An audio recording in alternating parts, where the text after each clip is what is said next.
केरला में एक हैरान करने वाला मामला सामने आया है। वहां एक लड़के ने अपने ही परिवार के 5 लोगों को मौत के घाट उतार दिया। यही नहीं, उसने अपनी मां को भी गंभीर रूप से घायल कर दिया, जिनका इलाज अब अस्पताल में चल रहा है। जिन लोगों का इसने कत्ल किया उसमें इसकी गर्लफ्रेंड थी, इसके चाचा चाची थे, इसकी दादी थी और इसका खुद का सगा भाई था। लोग कहते थे कि बड़ा शांत लड़का, बहुत अच्छा लड़का है, कभी किसी से ऊंची आवाज में बात नहीं करता। तो अचानक में अफान ने 5 लोगों को मौत के घाट क्यों उतार दिया। इस पूरी रिपोर्ट में हम जानेंगे कि ऐसा क्या हुआ कि इस लड़के ने मास मर्डर का ऑप्शन चुना और अपने पूरे खानदान का सफाया कर दिया। पूरी रिपोर्ट देखिएगा मेरे साथ। नमस्कार, मेरा नाम है प्रवेश पांडे और आप देख रहे हो क्राइम तक। तो ये जो पूरी खबर है ये केरला के तिरुवनंतपुरम से आ रही है। वहां ये अफान नाम का एक लड़का है जो कुछ साल पहले सऊदी अरब गया था, वहां नौकरी की तलाश में, और इसके पिता का बिजनेस भी है वहां कार एसेसरीज का। तो वहां ये 2 साल रह के आया और काम करके आया। अचानक कल ये पुलिस स्टेशन पहुंचता है और बड़े ही नॉर्मल आराम से अपनी बाइक के साथ पुलिस स्टेशन पहुंचता है। पुलिस स्टेशन के अंदर जाकर बोलता है कि मैंने मर्डर किया है 5 लोगों का, मुझे अरेस्ट कर लो। पुलिस शॉक हो जाती है तुरंत, अरे यार ये लड़का अच्छे टी शर्ट में, अच्छे कपड़े में आया है और ये ऐसा कह रहा है कि मैंने 5 लोगों का मर्डर किया, मुझे अरेस्ट कर लो। पुलिस शॉक हो जाती है। वो अपने जेब में से चाबियों का गुच्छा निकालता है और टेबल पे रख देता है और कहता है कि मैंने मर्डर करने के बाद उस कमरे को लॉक कर दिया है, घर को लॉक कर दिया है, आप वहां जाके देख सकते हो। पुलिस तब तक उसे अरेस्ट कर लेती है और पुलिस की एक टीम पहुंचती है उसके घर पहुंचती है। तो देखती है तो सबसे जो ग्राउंड फ्लोर है वहां उसे उसकी मां नजर आती है, जो बुरी हालत में गंभीर रूप से घायल थी। उसे तुरंत हॉस्पिटल लेके जाया जाता है। वहीं दूसरे कमरे में छोटा भाई था, जो लहूलुहान बेड पर पड़ा था, वो जगह पे ही उसकी मौत हो गई थी। उसके ऊपर उसके फर्स्ट फ्लोर पर उसकी गर्लफ्रेंड थी। गर्लफ्रेंड का नाम है फरसाना फर्स्ट फ्लोर पर थी और उसकी भी बॉडी से बहुत ज़्यादा खून निकल रहा था और वो भी जगह पे ही उसकी मौत हो गई थी। फिर उसकी चाचा जो थे लतीफ़, उनकी डेड बॉडी थी। फिर चाची थी शाहिदा, उनकी भी डेड बॉडी थी।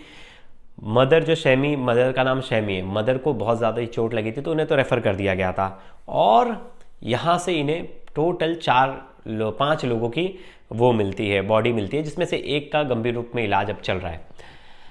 अब इन लोग को हॉस्पिटल लेके जाया जाता है पोस्टमार्टम के लिए। तब तक अब इनको नहीं पता होता है कि इसकी दादी सलमा, इसने उसका भी मर्डर कर दिया है। ये उनसे घर से 15 किलोमीटर दूर रहती हैं। ये बाइक से उनके घर जाता है, उन्हें भी मारता है और वापस आ जाता है अपने घर। लेकिन बात का पता कैसे चला? जो सलमा की सबसे छोटी बेटी थी वो देखती है कि उनके सर पे चोट लगा है और खून बहुत निकला है, और वो उनका जो बाहर का गार्डन का एरिया था वहाँ वो टहल रही थी। तो उन्हें ऐसा लगा कि मम्मी गिर गई और कुछ सर पे चोट लग गया जिसकी वजह से उनकी मौत हो गई। लेकिन बाद में पता चला कि यही हथौड़ी लेके सबको मार रहा था, तो इसी ने उनका मर्डर किया। फिर पुलिस ने 2 अलग अलग एफआईआर दर्ज की हैं 2 अलग अलग पुलिस स्टेशन में। और वैसे अफान के बारे में ऐसा कहा जाता है कि इसने ये अभी तक का तो मतलब सबसे डेडलिएस्ट मास मर्डर है। जो दूसरा केरला में इससे पहले भी एक मास मर्डर हुआ था जिसमें अपनी पूरी फैमिली को मार दिया था। लेकिन लोग, जो आसपास के लोग हैं और जो अफान के दोस्त हैं, वो बताते हैं कि अफान वैसे स्वभाव से बड़ा ही अच्छा लड़का था। वो ना किसी से सबसे हंस के बात करने वाला। आप उसके फ़ोटोज़ भी देखेंगे तो अच्छा उसका स्माइल है और मतलब हंसते रहता है हर फोटो में। और उसके ऊपर ऐसा इल्ज़ाम भी लगता आया है कि वो बिज़नेस में बड़ा पीछे चल रहा था और उसके ऊपर बहुत ज़्यादा कर्ज था। एक तो ये थियरी दी जा रही है। दूसरी थ्योरी ये दी जा रही है कि ये अपनी गर्लफ्रेंड को कुछ दिन पहले, जिसकी गर्लफ्रेंड थी फरसाना, उसको कुछ दिन पहले ही अपने घर लाया था और वहाँ इसके घर में इसको लेकर विवाद चल रहा था, जिसको लेकर ये परेशान था। लेकिन अगर गर्लफ्रेंड को लेकर परेशान होता तो परिवार वाले की हत्या करता, सिर्फ गर्लफ्रेंड को बचा लेता। लेकिन इसने ऐसा नहीं किया, इसने सबको मार दिया। तो ये थ्योरी कहीं ना कहीं ऐसे लग रही है कि सही नहीं है। इन सब के बीच जब ये पुलिस स्टेशन पहुंचता है तो पुलिस को एक ये ऐसी जानकारी देता है जिसको सुनकर पुलिस के रूह कांप जाती है। ये कहता है कि मैं भी जहर खा के आया हूँ। पुलिस तुरंत शॉक होती है। पुलिस इसे तुरंत मेडिकल हॉस्पिटल रेफ़र करती है और वहाँ इसका इलाज अब चल रहा है। ये भी वहाँ सीरियस है क्योंकि पुलिस को अभी तक मोटिव नहीं पता। लेकिन जो इसने जो पुलिस को पहला बयान दिया उसमें इसने यही बात कही है कि मैं कर्ज में बहुत ज़्यादा डूबा था और मुझे मेरे घर वाले ना मदद कर रहे थे, ना मेरे रिश्तेदार मदद कर रहे थे। मैंने दादी से भी हेल्प मांगी, सबसे हेल्प मांगी, किसी ने हेल्प नहीं की। अब सवाल ये है कि इसने अपने पिता को क्यों छोड़ दिया, क्योंकि इसके पिता इस वक्त भारत में नहीं है, वो सऊदी में अपना कार एसेसरी का जो है शॉप चला रहे और वहाँ उनका बिजनेस स्टैब्लिश है। ये भी 2 साल पहले वहाँ गया था, लेकिन वहाँ से ऐसा कहते कि नाकाम होकर लौटा था और आस पड़ोस के लोगों को लगता था कि इसके पास तो कोई काम ही नहीं है, इसके पास ना कोई काम धंधा था, दिन भर ऐसे ही दिखता था, लोगों से बातचीत करता था, एरिया में घूमता रहता था और इसके ऊपर कर्ज बढ़ गया था बहुत ज़्यादा, जो इसने लोगों से उधार लिया था। अब ऐसे में सवाल था, ये अपने घर में मर्डर करके जाता है दादी के यहाँ और दादी का भी मर्डर करके वापस आता है, तो उस बीच ये एक अपनी बाइक यूज़ करता है, जिस बाइक के थ्रू ये जाता है वहाँ और शॉर्टकट रास्ता लेता है। हाईवे का रास्ता लेता है तो उसको ज़्यादा समय लग जाता है, शॉर्टकट रास्ता लेता है, वहाँ से जाता है दादी के पास और वहाँ दादी का भी मर्डर कर देता है। तो ये बड़ा ही हैरान करने वाला मामला था, क्योंकि 6 लोगों का मर्डर की कोशिश की इसमें, जिसमें से 5 लोगों को तो इसने मौत के घाट उतार दिया। इस वक्त सिर्फ इसकी जो माँ है वो सीरियस है और उनका हॉस्पिटल में इलाज चल रहा है। वहीं पुलिस ये भी जांच कर रही है, अभी इसका भी जो मेडिकल कराया गया जिसमें जांच करी कि क्या ये कोई नशे के अभाव में इसने आकर कुछ ऐसा किया, क्या ये उस वक्त नशे में था जिस वक्त इसने घर वालों के ऊपर हमला किया, क्योंकि इसने बाजार से एक हथौड़ी खरीद के लाई थी और उस हथौड़ी से ही इसने सबको मार दिया।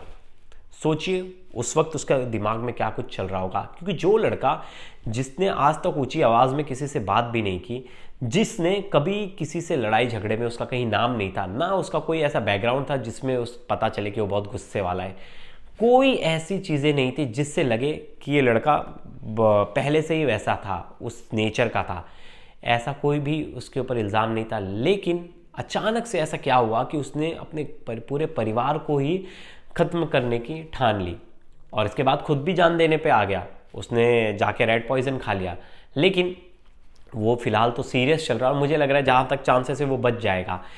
लेकिन यही सवाल है कि क्या गर्लफ्रेंड की वजह से परिवार वालों को मार दिया या कर्ज की वजह से पूरे परिवार को मार दिया। इस पूरी मर्डर मिस्ट्री पे मेरी नज़र बनी रहेगी। आप आगे भी इस खबर पर अपडेट देखेंगे, जैसे जैसे इस खबर पर अपडेट आएगी मैं आप तक लेकर आऊँगा। आप क्राइम तक के साथ जुड़े रहिएगा। धन्यवाद। केरला की कैपिटल तिरुवनंतपुरम में एक मास मर्डर हुई है। एक 23 आदमी ने कल शाम को 24th इवनिंग को पुलिस स्टेशन जाके ये कहा कि उसने 6 मर्डर्स कमिट की है और इस 6 लोगों में उनकी माँ, उनकी गर्लफ्रेंड, उनकी छोटे भाई और उनकी 3 अदर रिलेटिव्स है। 5 डेथ्स अभी पुलिस ने कंफर्म की है। एक पर्सन, उनकी माँ, अभी क्रिटिकल कंडीशन में ट्रिवेंड्रम मेडिकल कॉलेज में अभी ट्रीटमेंट में है। मैं इस वक्त उस घर के बाहर हूँ जहाँ पे मर्डर हुई है। 3 घरों में 3 लोकेशन में ये मर्डर कमिट किया है और पहला अटेम्प्ट अफान है, इस आदमी का नाम है अफान, और अफान ने पहला अटेम्प्ट उसकी माँ को मारने की कोशिश की।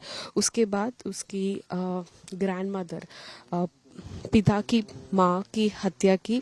उसके बाद उसकी पापा की बड़े भाई और उनकी पत्नी, इन दोनों का हत्या की। उसके बाद वापस आके उनके घर में उसकी गर्लफ्रेंड और उसकी छोटे भाई है, 13 ईयर ओल्ड छोटे भाई है, इन दोनों की हत्या की। इसके बाद पुलिस स्टेशन जाके ये कन्फेस किया था और उसने ये भी कहा था कि ये मर्डर कमिट करने के बाद उसने पॉइजन खा लिया था, पॉइजन कंज्यूम किया था और उसको भी अभी ट्रीटमेंट के लिए पुलिस ने मेडिकल कॉलेज में शिफ्ट किया गया है।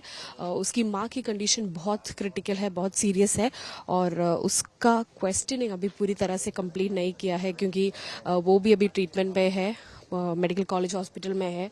और पुलिस का प्राइमरी असम्पशन है कि ये एक फाइनेंशियल क्राइसिस की वजह से कमिट किया था, लेकिन बहुत ब्रूटली ये हत्या की है। तो क्या कुछ साइकोलॉजिकल प्रॉब्लम्स थी, क्या एग्जैक्ट रीजन है, इसके बारे में भी अभी पुलिस इंट्रोगेशन कर रही है। लेकिन इसकी डिटेल स्टेटमेंट, अक्यूज की डिटेल स्टेटमेंट लेना बहुत ज़रूरी है इस केस में। तो पुलिस ने ये कहा था कि कुछ समय में, जब वो ठीक होगी उस समय में, कुछ समय में उसकी डिटेल स्टेटमेंट रिकॉर्ड करेंगे और उसके बाद पता चलेगी कि क्या असल में क्या हुआ, क्योंकि ये अब्रॉड में थी, उसकी पापा के साथ काम कर रही थी और कुछ दिन पहले केरला वापस आके ये हत्या की है।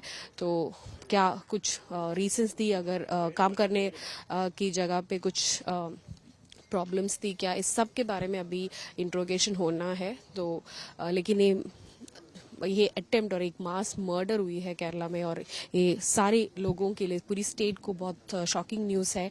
और कल शाम से यही चर्चा हो रही है स्टेट में।